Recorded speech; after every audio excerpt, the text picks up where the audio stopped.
Assalamualaikum warahmatullahi wabarakatuh. Apa kabar anak-anak? Mudah-mudahan kalian semua ada dalam keadaan sehat walafiat. Oke, sekarang kita ketemu lagi bersama Ibu. Sekarang di kelas 11 kita akan ketemu lebih intens dibandingkan dengan kelas 10.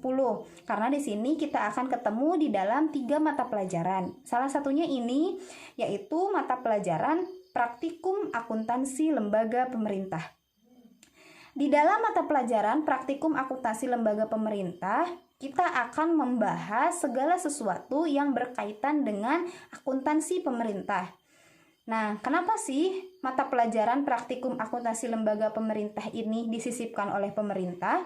Karena tujuannya agar anak SMK yang lulus dari SMK jurusan akuntansi nantinya bisa menjadi tenaga muda di bidang akuntansi pemerintah. Seperti sekarang kita tahu bahwa dana desa itu langsung dikucurkan oleh pemerintah pusat ke pemerintah desa. Nah, di sana kalau misalkan orang-orang yang awam terhadap akuntansi maka akan merasa kesulitan. Maka di sini di dalam jurusan akuntansi kita dibekali oleh pemerintah untuk memahami dasar-dasar yang ada dalam akuntansi pemerintahan.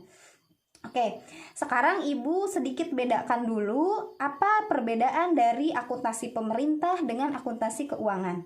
Di dalam akuntansi pemerintah kita tidak merujuk ke dalam profit oriented. Sementara kalau sektor swasta yang dibahas di dalam akuntansi keuangan ini merujuk kepada profit oriented. Apa sih yang dimaksud dengan profit oriented? Yaitu berorientasi pada laba. Kita lihat perusahaan swasta. Perusahaan swasta tujuan utamanya adalah laba. Artinya manusia atau tenaga SDM itu tidak terlalu diperhatikan. Yang mereka pikirkan adalah bagaimana cara menghasilkan laba dengan sebanyak-banyaknya. Maka ada istilah time is money, waktu adalah uang. Karena di sana di dalam akuntansi keuangan atau di dalam sektor swasta bersifat profit oriented. Nah, sebaliknya kalau di akuntansi pemerintah tidak profit oriented atau non profit oriented. Artinya di dalam akuntansi pemerintah atau di organisasi sektor publik di sini tidak ada tujuan utama laba. Tidak menutup kemungkinan setiap organisasi sektor publik atau akuntansi pemerintah di sana ada laba yang didapatkan, tetapi tidak akan sama besarnya dengan yang didapatkan oleh pihak swasta. Kita kasih contoh seperti rumah sakit. Rumah sakit ini adalah salah satu organisasi sektor publik yang bergerak dalam bidang kesehatan. Apakah di rumah sakit tidak ada laba?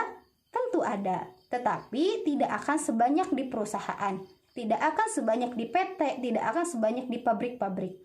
Kemudian sekolah. Sekolah juga merupakan salah satu organisasi sektor publik yang bergerak di akuntansi pemerintah. Apakah di sekolah tidak ada laba? Tentu ada, tetapi tidak sebanyak di organisasi swasta seperti perusahaan, pabrik, PT, CV, dan yang lainnya. Artinya, akuntansi pemerintah atau organisasi sektor publik merupakan suatu entitas, merupakan suatu lembaga yang menyediakan barang dan jasa untuk kepentingan umum. Nah, jadi yang lebih diutamakannya itu adalah kepentingan umumnya. Apakah masyarakat terpenuhi kebutuhannya? Apakah khalayak ramai terpenuhi kebutuhannya? Maka di sana yang dijadikan tujuan utama oleh organisasi sektor publik itu bukan profitnya, tetapi kepuasan masyarakat. Karena di sini organisasi sektor publik merupakan kepanjangan tangan dari pemerintah, sehingga tentu saja yang lebih diutamakannya itu kepuasan masyarakat, bukan untuk laba yang didapatkan. Nah, jadi kalian harus bisa membedakan apa yang disebut dengan organisasi sektor publik atau akuntansi pemerintah dan apa yang disebut dengan organisasi swasta. Karena di sini ada perbedaan, terutama dalam bidang penetapan profit. Sekian saja dari Ibu. Terima kasih. Assalamualaikum warahmatullahi wabarakatuh.